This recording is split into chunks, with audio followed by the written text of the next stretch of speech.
Napakalapit ng Abad Santos Recto hanggang Asuncion. Yung dating 10 minutong biyahe, inaabot ng 1 oras o 45 minutos. Beware of pickpockets during holiday season. Ayan no, nakaprint, nakasama sa nila, tarpaulin nila mga kababayan. Tama ba yan? Sa lahat ng viewers yan ng Manager TV, please subscribe and click the notification button. God first. What is up guys? Magandang umaga, magandang tanghali, magandang gabi. Luzon, Visayas, Mindanao, at syempre sa kababayan nating mga OFW. Panibagong topic tayo at panibagong video reaction. Pero bagong lahat, huwag niyo naman kalimutan mag-like, follow and share or subscribe sa aking mga YouTube channel, Facebook page, at TikTok account, Manager TV. Panibagong video reaction ang gagawin natin mga kababayan regarding dito sa ipapakita ko sa inyong litrato. Dito pa rin po sa Divisoria kung gaano napeperwisyo ang mga dumadaan ditong mga sasakyan. Na kung dati is hindi nangyayari itong ganito kasikip na lugar dito sa Divisoria mga kababayan. Ipapakita ko sa inyo itong litrato na to mga kababayan. Ito.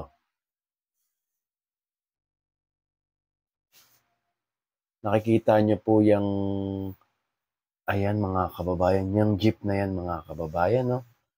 Kung dati po ang mga jeep o ang mga sasakyan na dumadaan mula Abad Santos papuntang Asuncion o sabihin mo na hanggang Delpan. Sabihin mo na hanggang Delpan. 10 minutes nandun na mga kababayan. Hindi kagaya ngayon. Inaabot ang mga sasakyan. Ayan ang reklamo. 30 minutes to 45 minutes hanggang 1 oras. Isipin mo, napakalapit ng Abad Santos Recto hanggang Asuncion. Yung dating 10 minutong biyahe, inaabot ng 1 oras o 45 minutos. Grabe naman mga kababayan. Malala na dito sa Divisoria talaga. Kung saan talamak na ang mga sniper, ang mga naglalatag na vendor, ang mga naglalatag ng nagbabayad ng mga bluten. Paskuhan daw mga kababayan. Pero napakaraming kababayan natin ang napeperwisyo sa ginawa nila.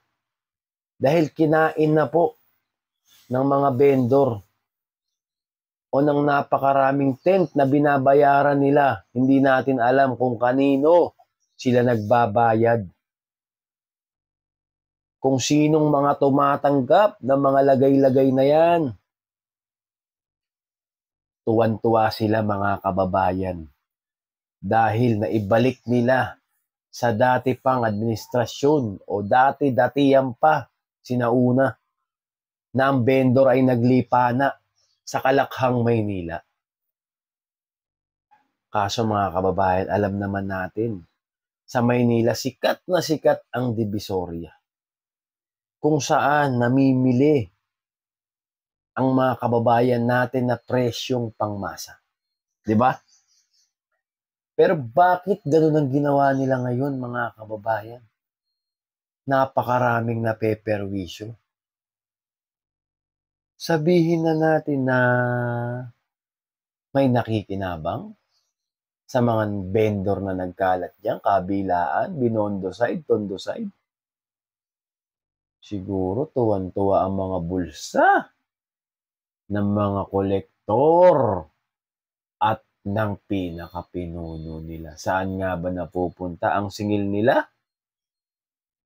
Kung di ako nagkakamali, magkano nga yun? 900 pesos per day. Isang tent. Tapos ilang tent yun? Halos 1,000. Di ba? Grabe naman. Ano nangyari mga kababayan dito sa Divisoria na dating napakaayos? 5 taong maayos yan, kung di ako nagkakamali. Divisoria, puntahan ng mga kababayan natin, lalo ngayong magpapasko. Dahil dito namimili ng mga presyong pangmasa. Eto mga kababayan, may titignan lang ako dito. Kasi meron akong nakita naman, hindi lang sa Divisoria mga kababayan. May nakita ako sa, kung alam niyo ang Plaza Moriones. Walang hindi nakakaalam yan, pinaganda ni Yorme yan. Ang mga halaman dyan, kami pa dati nag-ayos dyan, yung taga-PDO pa ako. Napakaganda niyan. Moriones sa gabi, di ba? Ito, kilala natin ang Moriones. Saan? Maraming snatcher. Ang daming mga babae. Hindi na tayo para magsinungaling. Alam naman natin yan. Ihian. Dumihan. Tambayan ng mga nagsosolvent. Pero nung naupo si Yorme, napakaganda ng Moriones, mga kabay, ng Plaza Moriones, pati ng Center Island ng Moriones. May gwardiya. Disiplinado, hindi pwede magkalat. Ngayon may gwardiya pa rin naman. Pero tanungin mo kung ano na ang sitwasyon doon. Malala na. Ito mga kababayan, isa pang litrato ipapakita ko sa inyo. Plaza Moriones to mga kababayan. Kita nyo ba? Ayan. Yung Plaza Moriones mga kababayan, meron na ring tindahan. Diyos ko, pati yung loob ng plaza, nilagyan nila ng stall. Isa, dalawa, meron pa sa kabila, pero di pa ako napunta Nakita ko lang itong litrato na ito, Pakita ko sa inyo. Wala. Ayun mga kababayan, Diba? May tindahan At, ito, ang balita ko. Ito pa isa. Ayan, ito pa isa. Ang galing ko muna to. Ito pa isa. Diba? Ayun, tindahan, Ang balita ko dito, mga kababayan ko, 1.5 siyang araw. Tangina, grabe. Talagang inaabuso na nila. Ang pagkakaperahan, lahat na ginagawa sa Maynila. Wala nang pakialam kahit mababoy. Bibigyan ko pa kayo ng mga picture, Ito. Sorya. Wait lang. Sorya.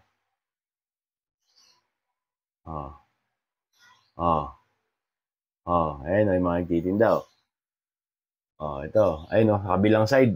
Asuncion side. Ayun, yung mga blue tent, haba, Diba?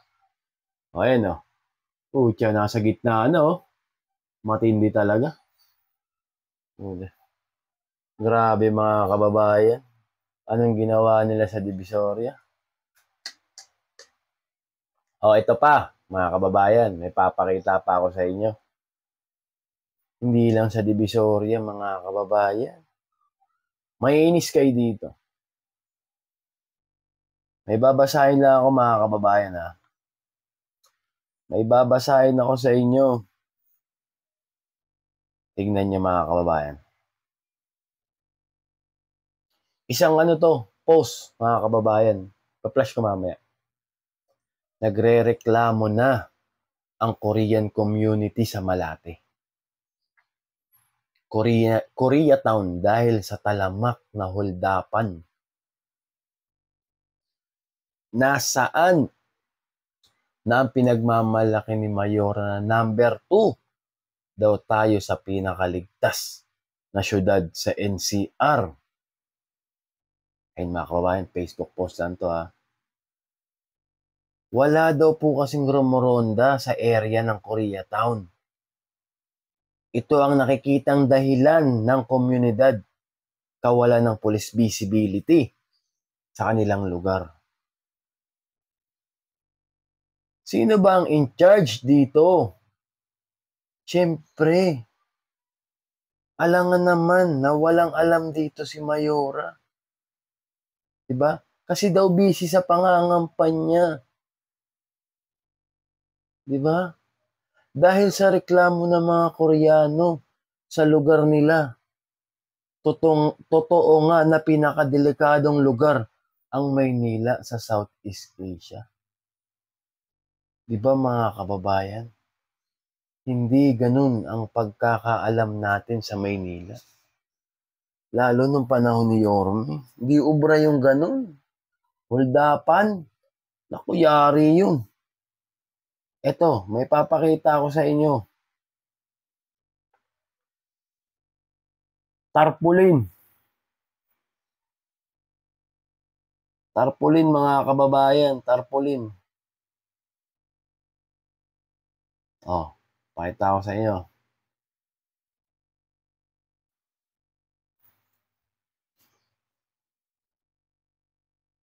Don't use your smartphone while walking. Ayan mga kababayan. Ultimo yung mga establishment, yung mga Korean restaurant, nagpa-tarpaulin ng ganyan. Diba? Kasi yung mga customer nila, naho-hold up, naiisnat yan, nananakawan. Kaya sila nagbababala, syempre, mawawalan sila ng customer. Ayan o. Ito pa, mga kababayan, isa pa. Babasahin ko muna sa inyo. Beware of pickpockets during holiday season. Ayan o. Nakaprint, nakasama sa nila. Tarpaulin nila mga kababayan. Tama ba yan? Ganyan na ba talaga kadelikado? Kasi syempre gagawa sila ng paraan yan, magwa-warning yung may-ari niya kasi madadala yung mga customer nila.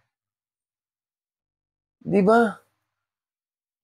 Kayo mga kababayan, i-comment down below nyo nga kung ano masasabi nyo dito sa nangyayari dito sa atin sa lungsod ng Maynila. May gobyerno pa ba? Karapat dapat pa ba? Masyado ng talamak.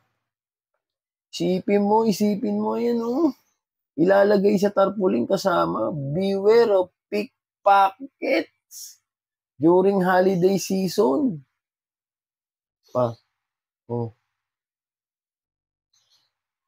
May babasahin pa ako isa mga kababayan na yung Koreatown daw, puro tarpaulin na mag-iingat sa snatcher, mandurukot, disappointed daw ang mga negosyante sa Malate, Koreatown. Nakikisuyo sila mga kababayan. Nakikisuyo sila na maparating ito. Gusto nga ito i-vlog Kasi mga kababayan, kawawa yung mga sabihin natin syempre, Korean, marami naman sa ating mga Pilipino na talagang gusto mga Korean food, di ba? Syempre, pag may mga dayo pa, mga Koreano, madidisappoint yung mga yan sa bansa natin. Nangyayari dito sa Maynila. Puro yata pagkakaperaan na lang inaasikaso. At sa ulo. Kayo mga kababayan, tinapik ko lang naman yun kasi daming nagre-reklamo. Napakarami. Di ba? Ko alam.